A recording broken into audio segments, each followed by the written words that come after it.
Hello, everyone. Thank you for joining us.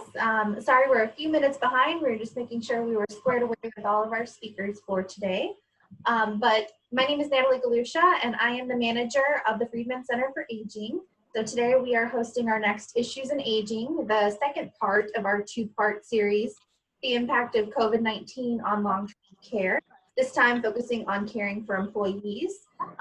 If you were here on September 14th, you saw our panel that discussed caring for residents and their families. If you weren't able to make it to that one, we did record it and have it available on our website. And you can, it's on the event page for today's event, actually. Follow up on that, and we'll record today's session as well in case you'd like to rewatch or share it with anyone else. We will be utilizing the Q&A box throughout the panelist presentation. So if you would like to submit any questions or comments, please do those at any time throughout the seminar. We will save time for audience Q&A at the end, which our moderator, Dr. Carr, will lead us through as well. But we can also jump in and add questions in as we go if they pertain to the subject.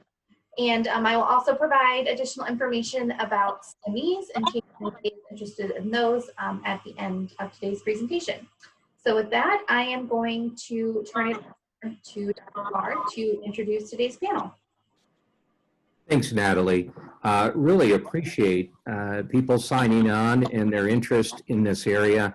As many of you know, COVID has been devastating to our long-term care facilities in the greater St. Louis area and, of course, across the country. But if you live in the St. Louis area and or work in this area, you know firsthand, you've read in the paper and you've seen just what a difficult time it has been for our patients and health professionals. Last checked, we've had over a couple thousand cases in long-term care in nursing homes. I think we've had over 500 deaths. And I think of the deaths in St. Louis, a good greater than 50% of them have been in long-term care. But you know, there's another side to the story, and we did in our part one panel discuss issues with patients and families and difficult situations. But today's focus in panel is to really look at it from the employee's perspective, how COVID has affected them, and go back through the facilities and talk a little bit about our experiences. We're very happy today to have Dr. Hilary Babcock, Medical Director of the BJC Infection Prevention and Epidemiology Consortium, also the Medical Director of Occupational Health at BJH and St. Louis Children's, Professor of Medicine and Infectious Disease at WashU. And Dr. Babcock is not only an expert in this area and has given us some wonderful guidance in long-term care, but has also obviously been front and center on employee health at Barnes Hospital, what we often call the big house, Barnes Jewish Hospital in the Central West End. And so she'll bring some very interesting perspectives on some of the employee issues that she's been faced with. Our teaching nursing home in our division of geriatrics is Parc Provence, and we've had affiliations there for 15 years. We had a COVID outbreak. We lost approximately 15 patients, another 20 are COVID survivors. And in the heart of that unit, an outbreak in April, was Edna Mukalabai, our resident care director, who's LPN Masters in Gerontology at Parc Provence, and Anastasia Alexander, who's also an LPN in charge nurse there, that we were able to walk together and go through this, and we're going to be interested in hearing about their perspectives. We're also joined by Christine Vassalo, Director of Activities, Mary Queen Mother Center and Cardinal Ritter Senior Services. And Christine, if I think, if I recall correctly, Cardinal Ritter has all three levels: independent living, assisted living, and long-term care. And that's correct. Yeah. So let's start off with our panel, and let's go back, since we all, I think, were faced kind of similar time frame in spring, March, April, May, if you will, with an outbreak. And let's just back it up as an employee. I'd be real curious to get perspectives as to what were sort of the concerns. You know, COVID was just coming into St. Louis. We hadn't had any cases yet. And it's kind of hard now that we've been through it to think, but I just think looking back, do you recall any specific concerns that you had about the preparation, either for yourself or for your employees? And maybe we could start with Edna in Park Provence, just maybe right before the outbreak. Anything that was sort of weighing heavily on your mind at the time, Edna?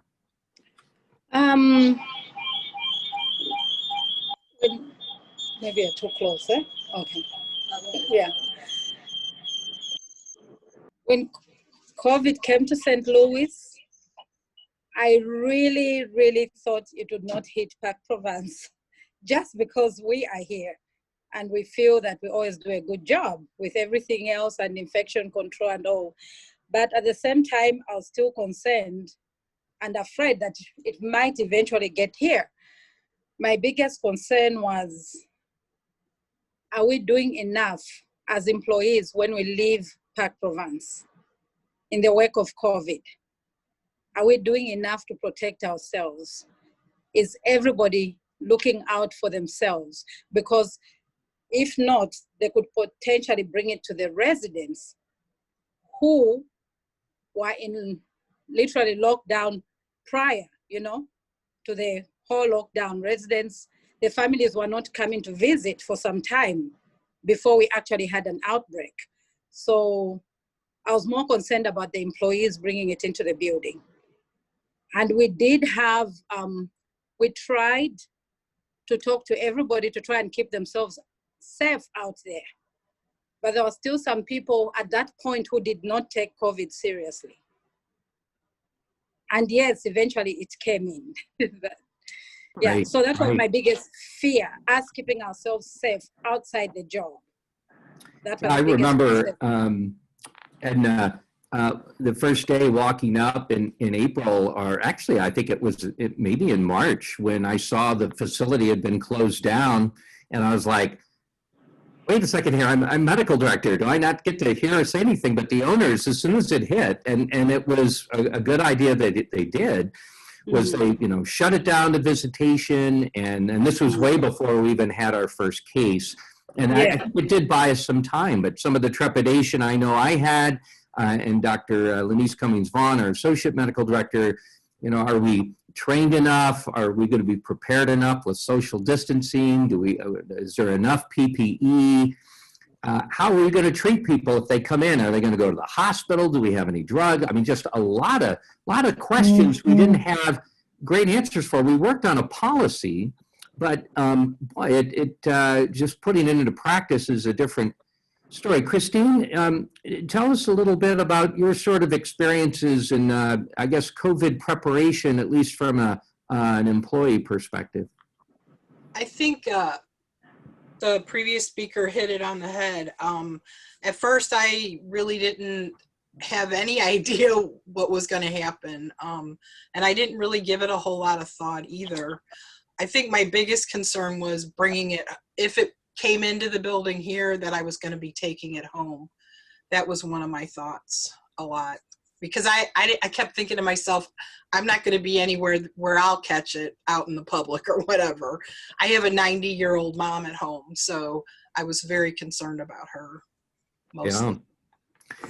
So, Dr. Babcock, when I can't even imagine, I couldn't even say how many employees Barnes has and all that preparation, but going back before even the first case, what was sort of foremost on your mind as far as, you know, getting these employees ready, and looking back, what were some of the, I guess, fears or challenges that you had? I think it's really interesting now to try to throw our heads back to that time before we had as much information as we do, and knowing how to prepare. We spent a lot of time as a system talking about the precautions we would take with COVID patients and how we would use PPE while taking care of COVID patients and keep our healthcare workers protected from COVID patients, and really didn't realize, the first COVID case that we had at Barnes was actually an employee who had been at a conference out of state and came back with COVID.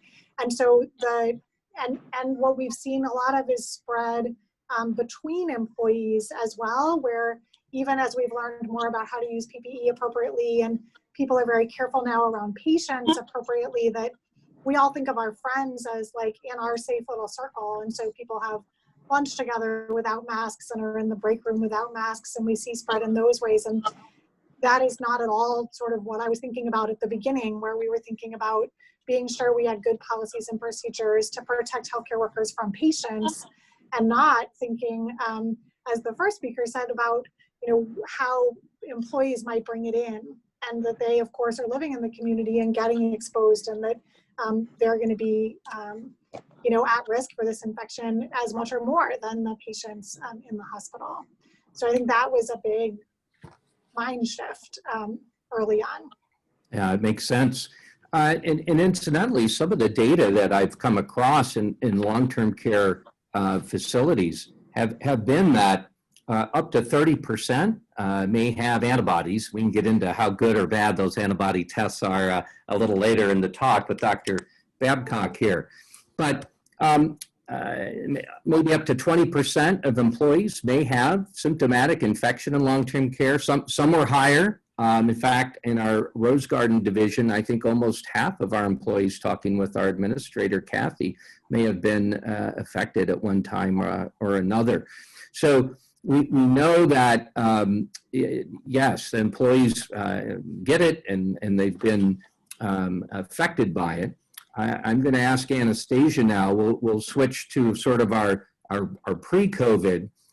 So we know then, obviously, it came into Barnes Hospital, it came into Park Provence, and it came into Cardinal Ritter. Anastasia, I can remember back, I think it was a Friday night when we had our first 4 COVID suspects. We'd had a little bit of flu that had tested positive in the facility, but then it was like a Friday night and 4 cases. And it's like, trying to get the kits, trying to get the test results back. We were sending them off to Pennsylvania, a private company at the time.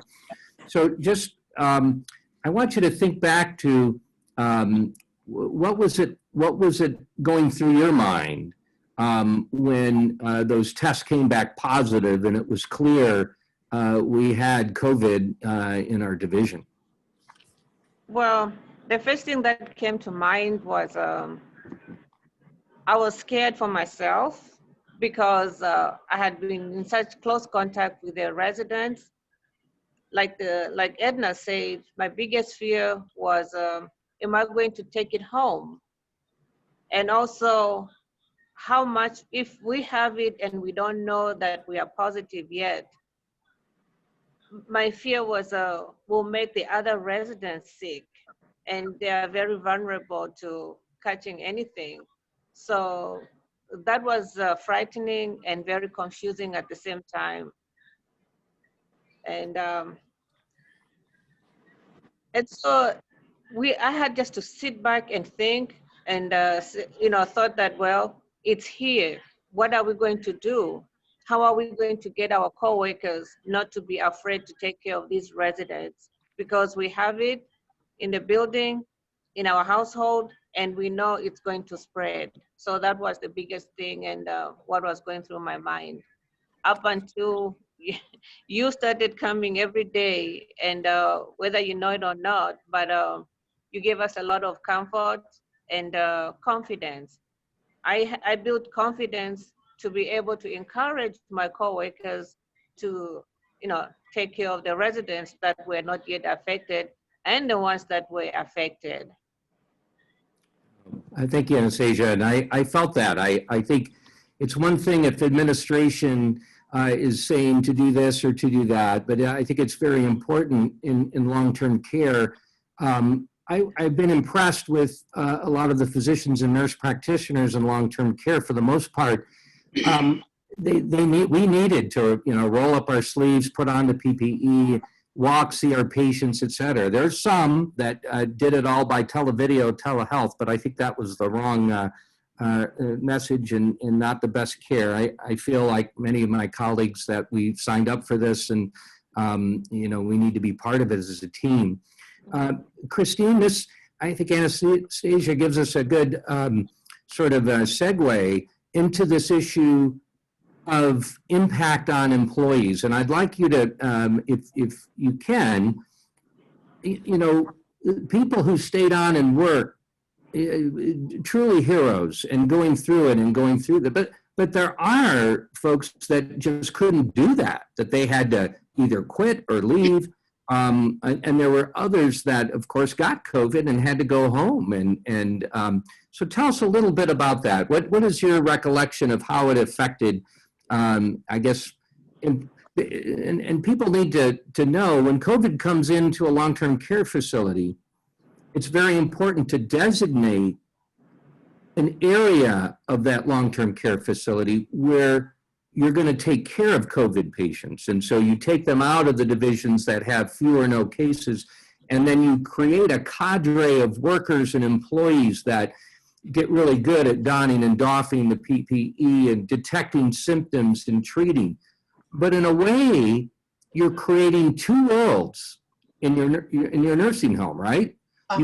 You've got the non-COVID employees that are seeing patients who are relatively free, and then you've got now a group, for better or for worse, that just happen to be working on the now designated COVID unit. And boy, that's a lot of stress. And tell me a little bit about how the employees reacted to that. It was really difficult. I know they had to do a lot of staffing changes because there were people that refused to work on those halls. In my department, activity-wise, I had a staff member that just was so scared. I couldn't make her go down there because of her fear. So my other staff member really stepped up a lot during that time, and he ended up actually catching it. He was the first one in my department to have it. All three of us ended up having it in the long run. So, but kudos to him. He, did it, donned the PPE like he should, he was there, but then he ended up catching COVID and then was out for probably a good 3 weeks. And we were, you work shorthanded. A lot of our departments work shorthanded because of that happening, across the board. So, yeah. So Edna, I'd like you to, thank you, Christine. I didn't mean to cut you off there. No, that's okay. So Edna, similar follow-up. I know you and Anastasia won't probably spend any time patting your backs, but you two were warriors. The employees there in our COVID division look to both of you, and you work double shifts, if not more. You probably wouldn't even tell us if you work more than a double shift. But so Edna, tell us a little bit about that time. So now, very quickly we went from 4 cases to, majority of our unit in Rose Garden, which I think can maybe 30, 35. It really got to the point where all but about 4 or 5 patients had the disease. And so we're treating folks and trying to manage. What was the employee situation that you recall during our outbreak and some of the challenges? The challenge was, because most of our employees were out sick, we didn't have enough staff. But the few that we had were really on top of it. And our main goal was to save as many residents as possible. Okay, we had to make sure nutrition-wise they got their nutrition, because that would help, we had to make sure they got the best care possible. Yes, we ended up having agency come in and help us. We are very grateful for that, but we were concerned because agents do not know our residents the way we know them. They did try their best and they helped us. And another concern for the staff was that stigma that they work in the COVID unit. So the staff in the other areas kind of did not want to have anything to do with them. Of course, they didn't come to our area, but there was always this feeling that, you know, nobody wants to know us, nobody wants to talk to us, even when we go out and clock out, because we're in the COVID unit. So they needed a lot of morale boosting, you know, from me and Anastasia and the other nurses who are there. They needed a lot of encouragement, you know, and we reminded them every day that they were special and they were doing great things and they were really appreciated. So yeah, it took a lot to give the staff that morale, but thank God they stuck around. And they, yeah. Dr. Babcock, as COVID came in to Barnes Hospital, and you know, my recollection, you know the numbers better than I do, that at one time there were over a couple hundred cases or so, or beds, and so was it sort of a similar issue with employees at Barnes? Did staffing these units become a possible? You know, was it possible? What were some of the issues that you were faced with? And you know, everybody gets exposed to COVID, and does everybody go home in quarantine? And how do you keep adequate staff? This was a big problem for us in long-term care. Yeah, so when we had the first cases that were in employees who then exposed other employees, we ended up with actually in our emergency department, really short-staffed, because the initial guidance was that if you had had a contact with a positive person, then you were out for 14 days.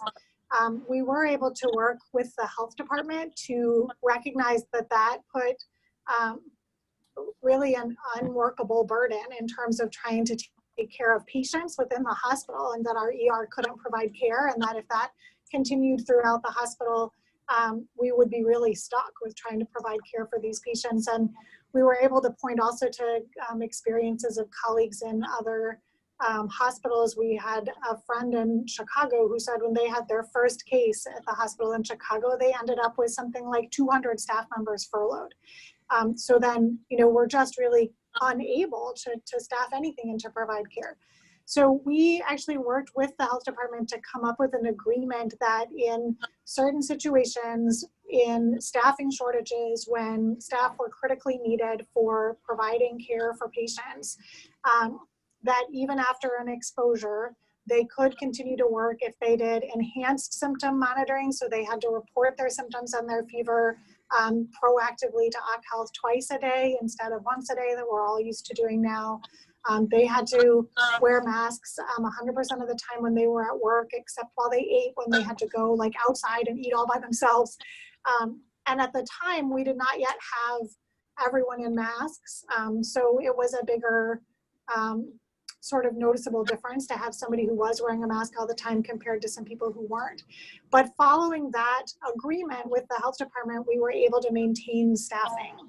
And we really didn't have any complications from that policy. The transmissions that we have had have been in cases where people have not followed the recommendations around the wearing PPE, and again, hard to manage in those more social situations at work is where we've mostly seen those kinds of transmissions. So didn't have risk to patients from an exposed worker who was allowed to work.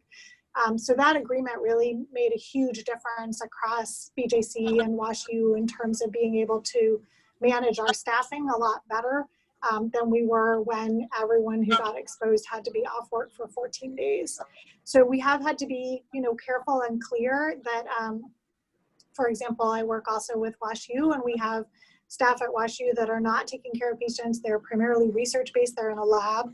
Well, they should just stay home in that 14 days. Like if they've had an exposure, there's no need for them to be out and about and putting other people potentially at risk.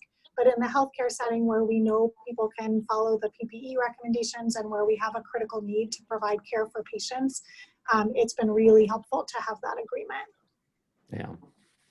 Well, and Dr. Babcock, you may recall, and sort of similar to that, we wanted to follow a similar policy in long-term care, where if you got an exposure, we still wanted you to come in. One of the areas that was a very challenging one, and Anastasia, you may be able to recall some of the tension that revolved around this, but there was a real push for employees to be tested and to be tested regularly. Now, it's hard not to think about that happening now that we're testing everybody every week or every other week. But back in spring, you may recall, we didn't have the kits, we didn't have the timely testing, and you're also faced with the reality, you start doing widespread testing during an outbreak, people are asymptomatic, you may lose a good part of your workforce, and that's no small issue in long-term care.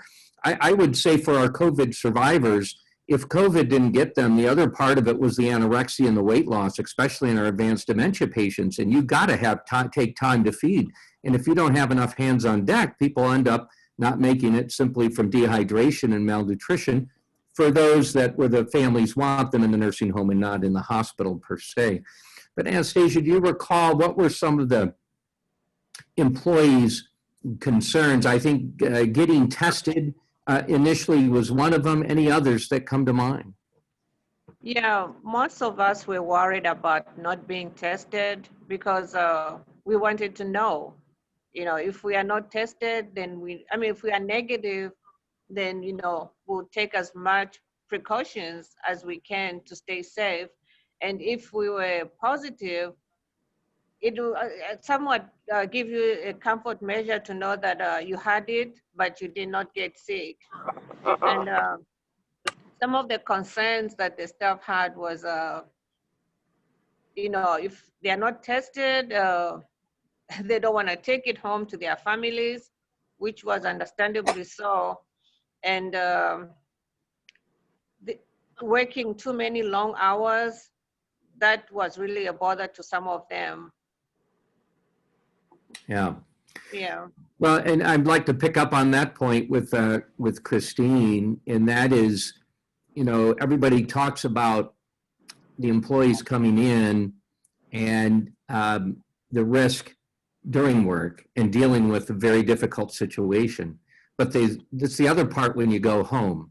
For me personally, when we had our biggest time and everybody was bubble wrapped for a couple of months and we're fighting this thing, there is this little bit of a warrior mentality. You're like, okay, this is what I'm to do. And we've talked, Edna and Anastasia talked about this. It's like, there's, we'll call it a thrill, but the adrenaline's up there. And you're like, well, this is what we're to do as health professionals. But then you go home and you're socially isolated. And I just remember those were a couple months, the most loneliness times in my life, and trying to get through that when you can't stay connected. So Christine, in any employee situations where, I guess, the home situation where people got sick or just really stressed out from taking COVID home or passing it along to other family members? Yeah. I personally can say that, again, it was my biggest fear to bring it home because of my mom. And luckily, I have a sister who's an RN, and she was pretty much up on top of all the medical stuff. So she even had a room ready for my mom to go and stay with her if I, ended up having it. And that did happen. I felt my worst when I got the call that I was positive, and my mom was there, and I was like, you gotta go, you gotta get out of here. And but it was the weeks that I was quarantined, those were the loneliest weeks because I was literally by myself. And I know of one CNA that had it too, and but it ended up, she caught it from someone in her family, and there were 5 in her house that had it at the same time. And hers was more extreme. Mine, I really honestly thought I had a sinus infection, but it was COVID. So, but it was yeah, you're right. It's the loneliest time of your life. Yeah. And it's really a difficult thing to go through. So jumping on to Dr. Babcock then in the hospital, I have to think once you've established your COVID units and you've got people going in, day out, there has to be a fatigue factor physically and especially mentally. And to see people get this disease, yes, some survive, but you're also dealing with a fair number that don't make it. And now you're dealing not only with getting exposed, but having to go through that grieving process with your patient's family and those around. So how did you deal, and again, I know that was probably a different group, but how did BGH address some of those mental health issues, if you will, in folks that were on the front line? So I think you're right that it's a little different depending on your job role and what you're used to and prepared for. I think that the ICUs that became COVID ICUs and took care of COVID patients in the ICU, while there was some concerns there, in some ways I feel like were less worried about it. They're more used to extremes of care and extremes of outcomes and being in that sort of warrior mentality all the time to help out their patients. So for them, it was like an extra step and certainly an extra layer of things to worry about, but in general, sort of slotted into their worldview of their job and their life in a way that aligned pretty well. I think it was a little harder on some of the routine wards where that level of acuity is different. And so the level of impact personally, I think, was different as well. So BJH and NYU did a couple of things. They do have an employee assistance program that they made sure to publicize a lot and make sure that there was easy access to phone support and virtual visits with counselors and therapists and things like that. Really encouraged people to reach out to friends and colleagues and keep those connections as much as possible. We did set up for both WashU and BJC some opportunities for hotel accommodations for people who had been exposed or for people who were working in the ICU so that who didn't or couldn't go home to their families at that time. And there was a lot of stress for employees in managing that sort of either way. So coming up with a system for themselves that they would feel safe going home and keeping their family safe and what steps they would take, what sort of rituals they would put in place to get safely from their car clean, changed before they saw family. And that was both, good to have that process, but also hard to have that sort of barrier between them and their family.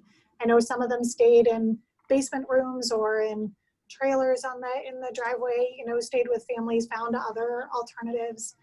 And those that stayed in the hotel as well, they felt like they were doing the right thing to keep their families safe, also had that very isolated experience and felt really very alone, missed their families, missed, those connections. And so, I think all of those things have taken a real toll on all of us and everyone who's been dealing with this in the healthcare arena this whole time. Yeah, those are some great points.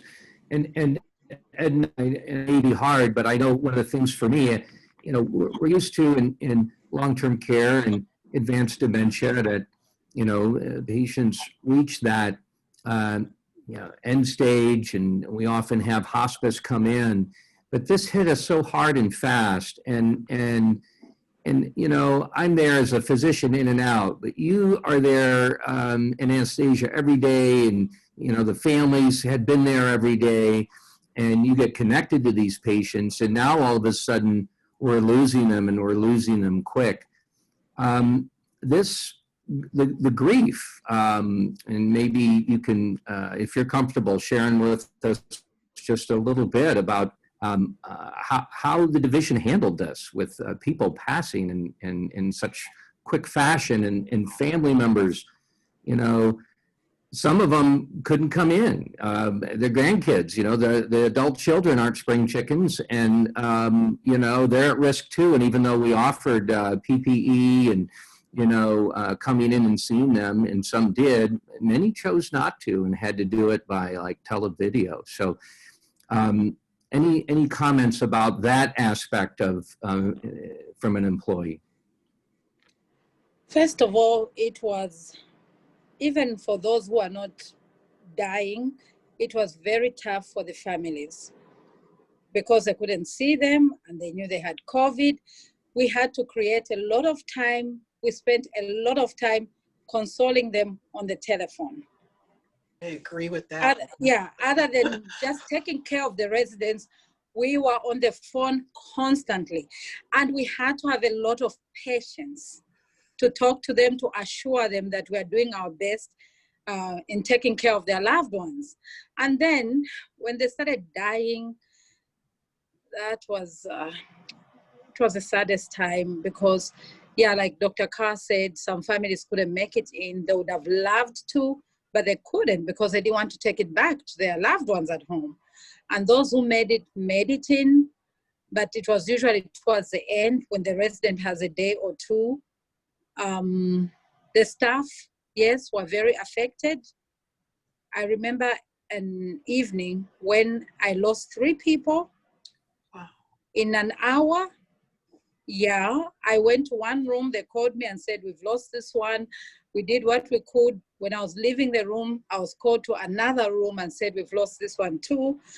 I was very, very strong the first few weeks, but that night, I tried to be strong around the staff. I went home at 1:30. I sat in the car before driving and cried. That's the first time I broke down and realized that this was very, very, very serious. When you are working with the elderly, you really don't look at them as, well, they're old, they're going to die someday. You just look at them. Your family. Yeah, they're family, they're individuals just like you and me. We don't care about their age. When they die, it affects us. And in that manner, it really, really did affect the staff. Yeah, so we tried our best to reach out to the families and comfort them. And the families, in turn, reached out to us and took care of us in so many ways. Yeah, so. Could you, Anastasia, could you follow up on that? Because families did try, and I think succeeded, as much time as you spent on the phone. What were some of the things that the family gave back to you? Because what initially happened when it first came, there's all this finger pointing about who brought it into the facility. But once the families got over that, and that wasn't, it was like, oh my God, now we're all in this together, and what can we do to support you and care for you? So yeah, what were some of the things the families did for you and the staff? They were very supportive in that they asked us what we needed. I would say a lot of them we were receiving food left, right, and center because they wanted to make sure that we were nourished in order to have the strength to take care of their loved ones. And some of them, they would tell us that we understand what you're going through. We are so appreciative of the care you're giving our loved ones. You are in our prayers. They told us they prayed for us, and I believe they did because that's where we got the strength from. There was no finger pointing anymore. All they wanted to do was to make sure that the few of us who were here were okay to continue doing what we were doing. And it was good to know that somebody else is thinking of you, because sometimes if it wasn't for the families, we would forget to eat because all we wanted to do was work, take care of these people and do the best we could for them. They took care of us in turn, while we took care of their families. Yeah. And up to now, they still want to do. Some of them have, say that when everything opens up, we would like to do A, B, C, D with you, but we just tell them, no, that's fine. You did enough, and we were just doing what we had to do. Yeah. Thank you for sharing. Christine, any follow-up to any of those issues regarding just dealing with the stress and families coming and helping? Yeah, I know we we as a team shed a lot of tears together. And we also sought out, our employee assistance program was really, you know, not, I don't know a better way to say it, but it was always there in our face. We were always reminded that that was available if we needed it. And when COVID did hit and we started having all these multiple deaths here, when someone would expire here before COVID, we had a beautiful thing.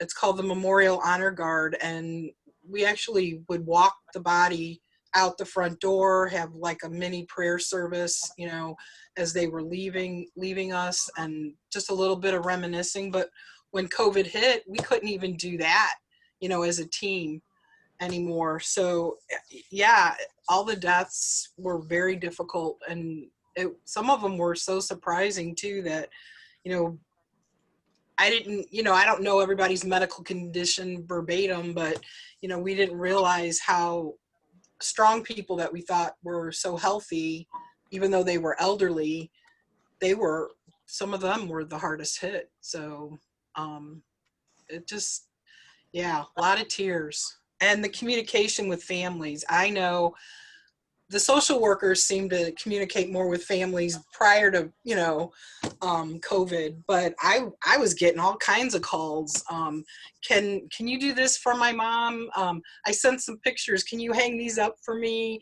You know, I was communicating with families more than I've ever have.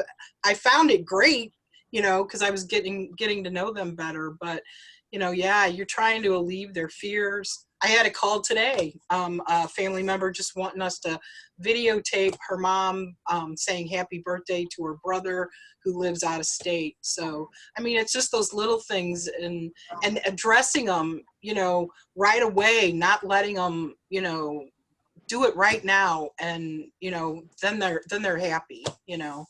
But they have a lot of concerns, you know, the families do, with not being here, the ones that like to be here every day. You know, it was very hard. Yeah, you know, and it also has come up now that we've gotten through our COVID outbreak. I can't tell you how many times our our unit employees have said, or staff, okay, we did our turn. If this comes back into the facility, there's going to be another unit and other people are going to have to do this. And you're like, Yeah. We're already trained and we know what to do. But seriously, I mean, these are real issues that make it tough. So for Dr. Babcock, I guess one of the things that we did was, you know, this whole issue of post-traumatic stress disorder and kind of going through all this. And I don't know if it reached that level in the hospital, but we actually had a group where we sat down, and once we got through to talk about things and how things went.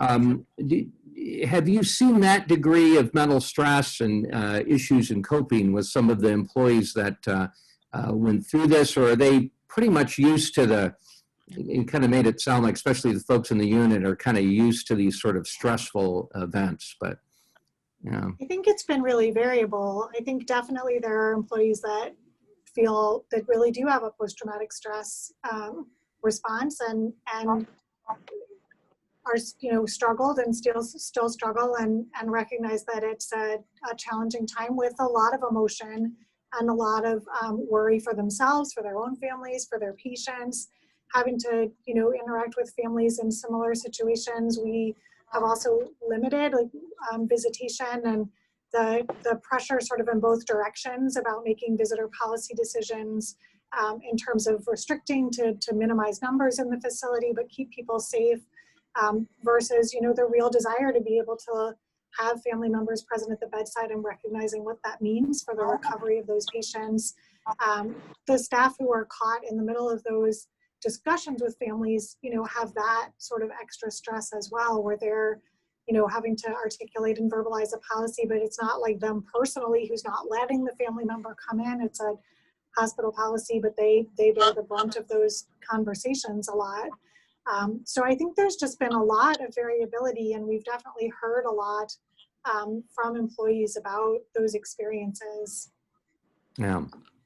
Well, and we're kind of wrapping up here to the last 10 minutes or so, and I do have a question coming in, but feel free if we've got about 60 participants or so, so if there's a hot question here for one of our panelists, either through the chat or the Q&A, feel free to pass that on. One of the questions came up, and I'd like you to address, was a question about financial supports available for the frontline workers in long-term care. Dr. Babcock had mentioned the hospital certainly has, in general, more resources than a smaller nursing home to put people up in, hospitals and maybe provide some of the mental health services. What were some of the things that the owners or administration did? You talked about staff support. What were some of the things, if any, that they did in order to help morale, either financially or support-wise? Well, first of all, from the beginning of the COVID era, they started giving all the employees free meals. Okay, then when we had COVID actively in the building, they started to give a few dollars extra per hour to all the employees. And then when we were very affected in the COVID area in Rose Garden, they were actually paying out $100 per shift to each employee who worked in here. So free meals, a few extra dollars per hour, and $100 per shift. So if you work 2 shifts, you get $200 on that day. That helped a great deal, to the point of even the people who did not want to work in the COVID unit started to volunteer to work in there because of that money. The $100 did the trick. So yeah, they really did support the staff financially. It helped a lot. And most of these people we worked with worked every day. So they were somewhat okay financially, though it was really a hazard for them to work with COVID residents. Yeah. Yeah.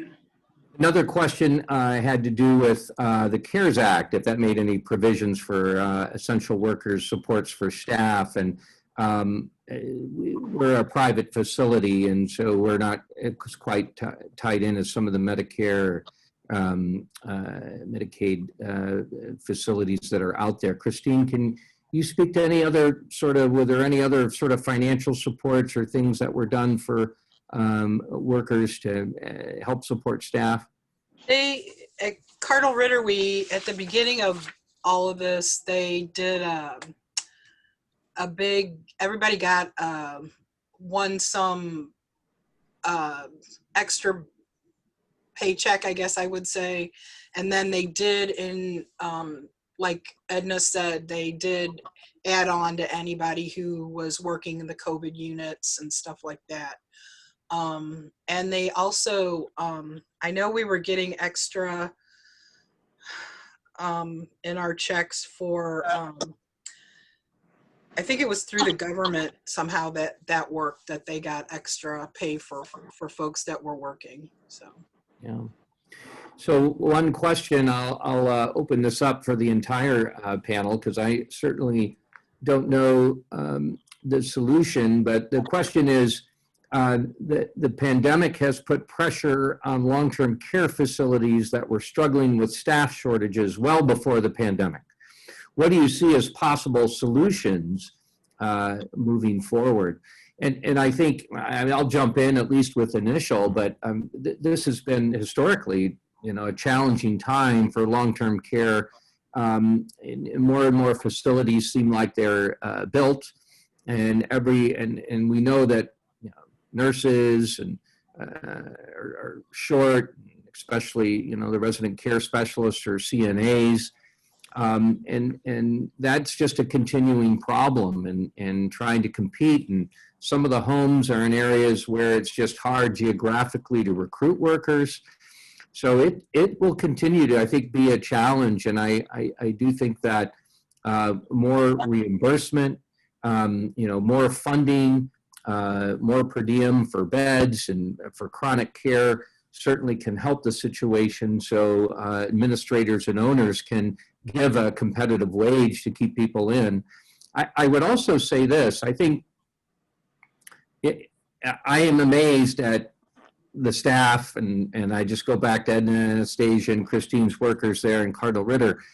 Yeah, there were a few people who felt like they needed to leave the situation, but so many people were in there.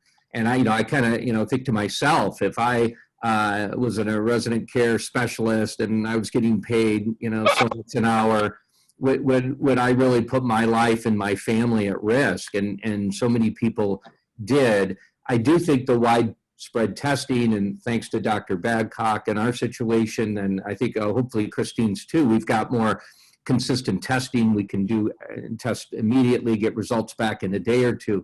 And I think that's also relieved some of the burden for people if they had some trepidation in long-term care. But I remember, I didn't get quite laughed at, but when we were so short at Park, I was like, and we were trying to get nurses and resident, even agency was hard initially because everybody was trying to get agency. I was reaching out to the nursing schools, and I was like, right, we're going to get somebody fresh out. It's like, come work in our COVID unit in long-term care and for your first journey. And we didn't get, I don't think we got any takers, but it was a challenge. I don't know if any of you have any other solutions on how to keep staffing in long-term care. It's been a lifelong issue.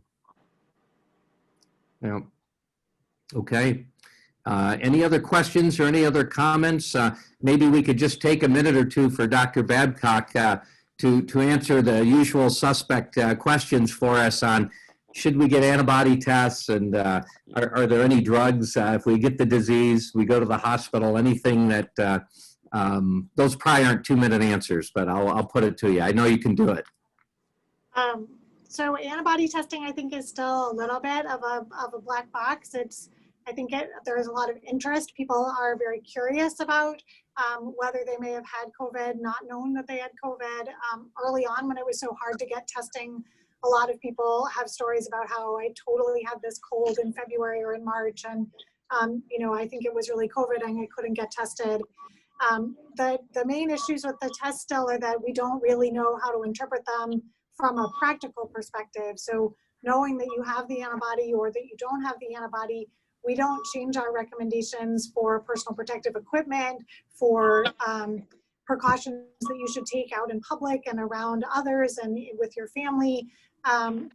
We don't know how long, even if you do have antibodies after a confirmed COVID diagnosis, we don't know how long they last, and we don't know whether if those antibodies levels get lower, are you still protected or not? So there's just a lot that we still don't know. I think we're still trying to get information about that. I totally understand the curiosity aspect of it. I think a lot of people are interested in knowing, and if there are, and doing these big sero surveys of populations, I think is interesting to get a sense of what the impact in a population was. But to help make individual decisions about precautions and things like that, I don't think they're helpful for that. In terms of medical management, mostly for relatively mild cases in outpatient settings, it's mostly supportive care. I know there are some physicians that are recommending that people take a baby aspirin if they have a more significant case of COVID, even if they're still an outpatient, because there have been these reports about blood clots and other things like that. A lot of people, even if they are at home, need oxygen, and so oxygen support, can be helpful as well. In the hospital, remdesivir is the main medication that has been shown to have some benefit.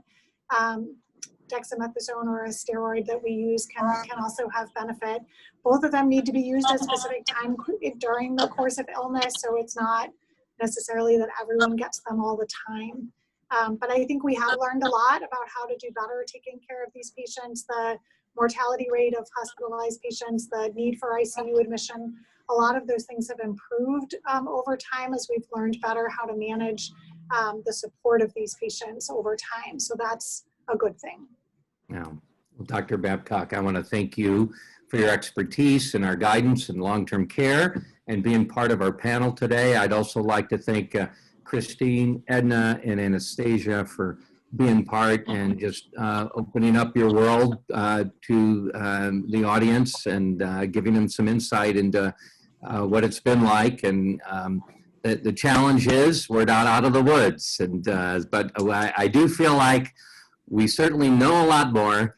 I certainly feel a lot older than I did 6 months ago, but I think that's a good Me thing. too. Hopefully wiser, yes, yes. Anyway, Natalie, any final words as we close it out here? Yes, just real quick. Thank you so much, Dr. Carr, and all of our panelists for joining us today.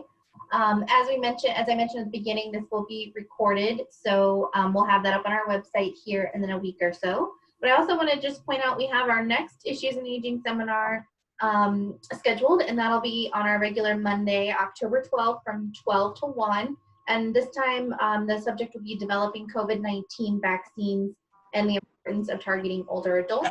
Feature speaker, Dr. Rachel Presti, the WashU School of Medicine. So I hope everyone can join us for that. And for today, if you need CME credits or MOC points, you can use your phone to send those there, and it'll take you directly to the websites for that.